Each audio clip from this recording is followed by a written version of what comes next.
नमस्कार। एफएमसी परिवार सोयाबीन के किसान भाइयों का हार्दिक स्वागत और अभिनंदन करता है।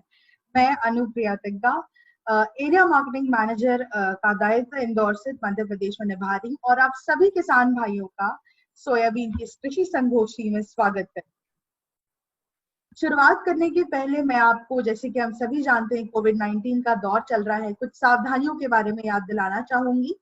जैसे कि बार-बार साबुन से आप अपना हाथ धोएं और इस्तेमाल किए गए टिश्यू को हमेशा डस्टबिन में डालें। अगर आपके पास साबुन अभी नहीं है तो आप सैनिटाइजर हमेशा अपने पास रखें। कभी भी आप बाहर जाए तो सैनिटाइजर का इस्तेमाल करते रहें और कभी भी आपको छींक आए तो नाक और मुंह को ढककर रुमाल का इस्तेमाल करें और बार-बार अपना मुंह या नाक छूने से बचें और ज्यादातर मास गैदरिंग, या हम कहते हैं सोशल डिस्टेंसिंग, थोड़ा मेंटेन करें। भीड़ वाली जगहों से आप थोड़ी सी दूर रखें।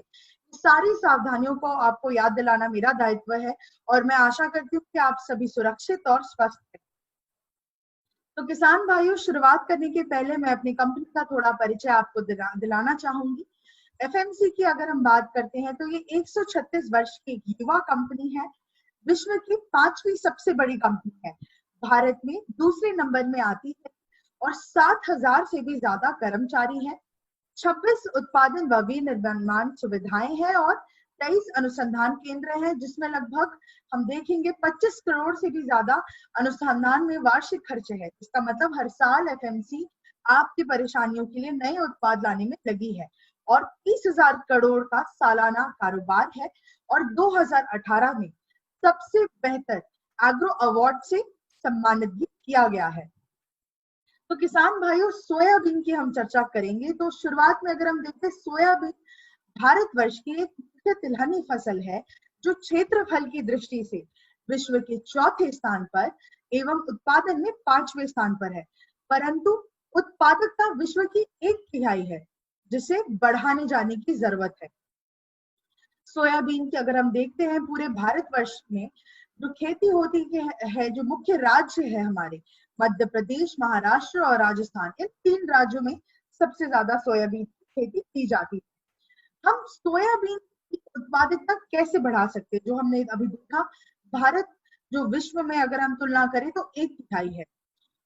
The soybean processors association of India, इनका ये मानना है कि जैविक और अजैविक तनाव के कारण पौधा अपनी पूरी क्षमता का प्रयोग नहीं कर पाता। तो अगर हम बात करेंगे, 2 तरीके के तनाव सोयाबीन की फसल पर अक्सर देखे जाते हैं। पहला है अजैविक तनाव और दूसरा है जैविक तनाव। अजैविक तनाव की बात करें, मतलब मौसम का तनाव, जो कई बार हम देखते हैं कि बारिश की फसल है सोयाबीन, जैसे कई बार बारिश होती है और बहुत ज्यादा बारिश होती है, जिसकी वजह से कहीं ना कहीं सोयाबीन गलने लगती है। अगर कहीं बहुत ज्यादा वर्षा होने लगती है, कई बार हम देखते हैं कि सूखा पड़ जाता है, कि कई दिनों तक बारिश नहीं आता, इसकी वजह से सोयाबीन पर भी एक तनाव पैदा हो जाता है। तो ये अजैविक तनाव है। अजैविक तनाव की, किसान भाइयों, अगर हम बात करें तो ये सभी के खेतों पर एक समान सा होता है। अगर एक खेत पर बारिश हो रही है और बहुत तेज बारिश हो रही है तो दूसरे खेत पर भी उस होती है। अगर एक खेत पर सूखा पड़ा है तो उसके बगल वाले खेत पर भी सूखा पड़ता है। तो अजैविक तनाव, किसान भाइयों, आप देखेंगे लगभग सभी के खेतों पर एक समान है। लेकिन हम दूसरे तनाव के बारे में बात करें, जैविक तनाव, जो आपके खरपतवार, कीट और फफूंद के कारण आपके खेतों पर देखा जाता है।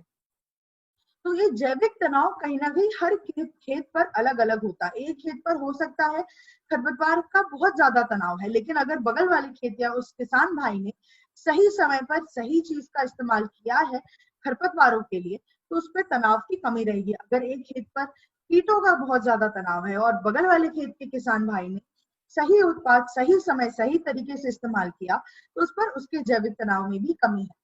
इसका अर्थात ये हुआ, जैविक तनाव कहीं ना कहीं हमारे हाथ में है, जो आप अपने खेत पर सही तरीके से इसको नियंत्रण कर सकते हैं। और जैविक और अजैविक तनाव, इन दोनों तनाव के कारण पौधा अपनी पूरी क्षमता का प्रयोग नहीं कर पाता। जैसे कि हमने बात किया खरपतवारों का तनाव, जो एक जैविक तनाव में से एक है। अगर शुरुआत से आपने खरपतवार नियंत्रण नहीं किया तो लगभग आप देखेंगे कि बारिश में, अगर हम देखेंगे, जितने भी होते हैं धूप, पानी और पोषण, इन सभी अगर पोषण, इन सभी चीजों के लिए पौधा जो है प्रतिस्पर्धा करने लगता है। अगर हम कीटों की बात करें तो कीट नियंत्रण अगर आप अच्छे तरीके से नहीं करते हैं तो कहीं ना कहीं आपकी फसल पर तनाव आता है। फफूंद भी अगर आपके फसल पर लगे हैं तो आपको फसल पर तनाव दिखेगा। तो इन हानिकारक कीटों के कारण इन कीटों से होने वाले नुकसान को रोकने के लिए सर्वोत्तम उपाय क्या है? तो किसान भाइयों, एफएमसी लाया है कोराजन, स्वस्थ फसल, बेहतर उत्पादन और संपन्न जीवन के लिए कोराजन, जिसका इस्तेमाल आप सोयाबीन फसल में कीट नियंत्रण के लिए कर सकते हैं। कोराजन फसल के लिए संपूर्ण समाधान देता है। तो कोराजन की अगर हम बात करें तो मुझे नहीं लगता इसको किसी परिचय की आवश्यकता है। पिछले 10 वर्षों से हानिकारक कीट प्रबंधन के लिए किसानों की ये पहली पसंद रही है। और भारत में अगर हम देखें तो 1,20,00,000 से अधिक किसानों की फसलों की ये सुरक्षा में काम आता है और एक शानदार फसल, जानदार जिंदगी से किसानों के जीवन में मिठास भर रहा है। कोराजन लगभग 14 से भी अधिक फसलों में फसल सुरक्षा के लिए नियंत्रण में आता है और कोराजन से कई जिंदगियां भी बदल गई हैं। तो अगर हम सोयाबीन की चर्चा करें कि हम सोयाबीन में कोराजन का इस्तेमाल किस समय कर सकते हैं, तो अगर किसान भाइयों आप देखेंगे सोयाबीन की जीवन शैली लगभग 110 दिन की फसल होती है, जिसमें 30 से 45 दिन में आप फूल देखना आने लगते हैं आपके फसलों में। और अगर आप देखेंगे 60 से 70 दिन में तो फलियां भी बनने लगती है। तो ध्यान से सुनिएगा किसान भाइयों, कोराजन का आप इस्तेमाल उत्तम परिणाम के लिए फूलों की अवस्था पर आप जरूर इस्तेमाल करें। फूलों की अवस्था मांगे कोराजन की सुरक्षा। आप इस फूलों की अवस्था पर कोराजन का इस्तेमाल कर अपनी फसल पर जो तनाव है उसमें भारी कमी ला सकते हैं और अच्छा उत्पादन भी सुनिश्चित कर सकते हैं। तो मैं आपको यहाँ पर बताना चाहूंगी कि किस तरीके से अगर आप फूल की अवस्था पर इस्तेमाल करते हैं सोयाबीन की फसल में, फूलों की अवस्था सबसे महत्वपूर्ण या क्रांतिकारक अवस्था होती है। इसलिए इन फूलों को सभी प्रकार की कीटों से संपूर्ण सुरक्षा बहुत ही जरूरी है। इस वीडियो में अभी आप देख रहे होंगे किस तरीके से इल्ली उन फूलों को नुकसान कर रही है। और मैं जानती हूँ कि ये जो वीडियो आप यहाँ देख रहे हैं आपने अपने खेत पर भी देखा होगा कि किस प्रकार इल्लियां फूलों पर नुकसान करती है। तो फूलों के समय अगर आप फूलों को सुरक्षा को सुनिश्चित करते हैं तो जो पौधा हमारा सोयाबीन है अधिकतम क्षमता की उत्पादकता सुनिश्चित भी करेगा। अगर आपके फूल सुरक्षित है तो कहीं ना कहीं आपको एक बेहतर उत्पादन भी मिलेगा। तो सोयाबीन में अगर हम बात करें कोराजन, आप किसान भाइयों 60 ml प्रति एकड़ की दर से 200 लीटर पानी के साथ आप इसका इस्तेमाल कर सकते हैं। और फूलों की अवस्था में कोराजन का आप इस्तेमाल करते हैं तो लंबे समय तक फूल आपके इल्लियों से बचे रहेंगे, जिसके कारण पौधे पर जैविक तनाव में भारी कमी, तंबाकू की इल्ली, हरी इल्ली, सेमी लूपर पे बेजोड़ नियंत्रण देता है कोराजन। और तंबाकू की इल्ली, हरी इल्ली, सेमी लूपर सोयाबीन की फसल की जो मुख्य कीट है इन पर पूरी तरीके से नियंत्रण रहेगा, जिस पर भारी जो तनाव है उस पर कमी आएगी और आपके फूल सुरक्षित रहेंगे और फलियां भी सुरक्षित रहेंगी। पुष्प अवस्था पर अगर आप इसका इस्तेमाल करते हैं, जैसे कि मैंने आपको बताया, फसल आपकी पूर्ण उपज क्षमता को पाने में मदद करता है और पूरे तरीके से अपनी क्षमता का प्रयोग कर सकता है।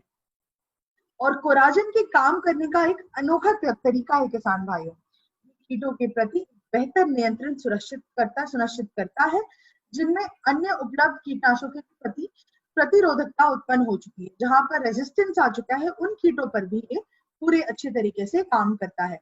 और अगर आप इस चित्र में देखेंगे जहां कोराजन इस्तेमाल किया गया है और जहां पर कोराजन इस्तेमाल नहीं किया गया है, किस तरीके से आपकी फसल पर जो कीटों का तनाव उन फसलों पर है जहां इस्तेमाल नहीं किया गया है, और वो नुकसान आपको जहां कोराजन आपने इस्तेमाल किया है नहीं दिखता।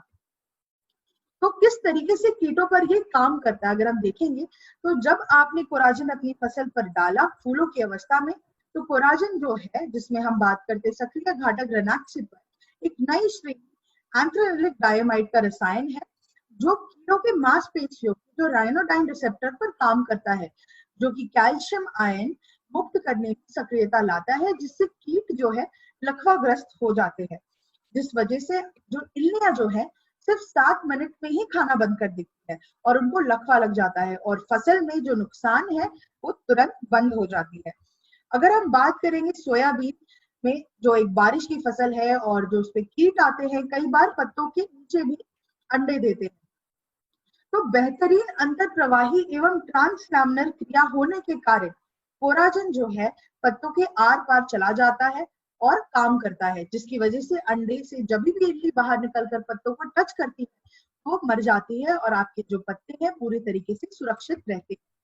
जैसे कि हमने बात किया सोयाबीन एक बारिश की फसल है, तो कोराजन बारिश के मौसम में भी प्रभाव करता है, क्योंकि कोराजन छिड़काव के 2 से 3 घंटों के समय में पौधे में समा जाता है, जिसके कारण वो पत्तों से धुलता नहीं है और पूरी फसल पर अच्छे तरीके से काम करता है।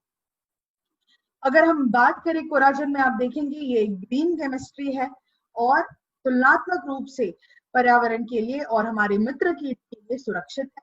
जैसे कि हम देखेंगे मेंढक है या चिड़िया है या मकड़ी है, सभी कीटों के लिए हमारा जो कोराजन है सुरक्षित है। समय और पैसों की भी बचत कोराजन आपको दिलाएगा। लंबे समय तक नियंत्रण होने के कारण आप बिना टेंशन लिए अपनी फसल की कोराजन का इस्तेमाल कर सकते हैं और लंबे समय तक नियंत्रण ले सकते हैं। फसल का नुकसान तुरंत बंद कर दे या सिर्फ 7 मिनट में खाना बंद कर दे। इल्लियों का तुरंत सुस्त पड़ना, मांसपेशियों में लकवा आ जाना, इल्लियों का सिकुड़ जाना और इल्लियों का 2 दिन के अंदर अंदर पूरी तरीके से मौत हो जाना, इस तरीके से कोराजन कीटों पर काम करता है। और भी कई अन्य लाभ है। अगर हम कोराजन आप इस्तेमाल करते हैं, लंबे समय तक आपकी फूलों की सुरक्षा, अच्छी फसल, बारिश में भी नहीं धुलता, पत्तों के आर पार जाता, लगभग पूरी सुरक्षा देता है और आपको अच्छा मुनाफा दिलाएगा और मन की शांति भी आपको कोराजन फसल पर दिलाता है। कुछ मुख्य ध्यान रखने वाली बातें किसान भाइयों, सही मात्रा 7 ml प्रति एकड़ की दर से आप कोराजन का इस्तेमाल सोयाबीन की फसल पर करें। सही समय, फूलों की अवस्था मांगे कोराजन की सुरक्षा और सही तरीका 200 लीटर पानी के साथ आप इसका इस्तेमाल करें। खरीदते समय भी कुछ आपको ध्यान रखने वाली बातों के बारे में आपको मैं बताना चाहूंगी, जैसे कि कोराजन हमेशा अधिकृत या भरोसेमंद डीलर से ही खरीदे। पक्के बिल जरूर ले, जीएसटी वाला पक्के बिल आप जरूर उस विक्रेता से ले। और अगर हम बात करते हैं आईजोन कोड की, जो आपकी बोतल पर दी रहती है, ये आप प्रामाणिकता आप जो कोड है इसको 9211700500 पर भेजकर इसकी प्रामाणिकता की जांच कर ले। तो किसान भाइयों, इन सभी चीजों का आप ध्यान दें और मैं आप सभी किसान भाइयों को निवेदन करूंगी कि इस साल सोयाबीन की फसल पर फूल आने पर आप कोराजन 60 ml प्रति एकड़ 200 लीटर पानी के साथ फूल आने की अवस्था पर इस्तेमाल करें और एक अच्छी सुरक्षित स्वस्थ फसल लें। धन्यवाद। कोराजन जिंदगी बदल दे।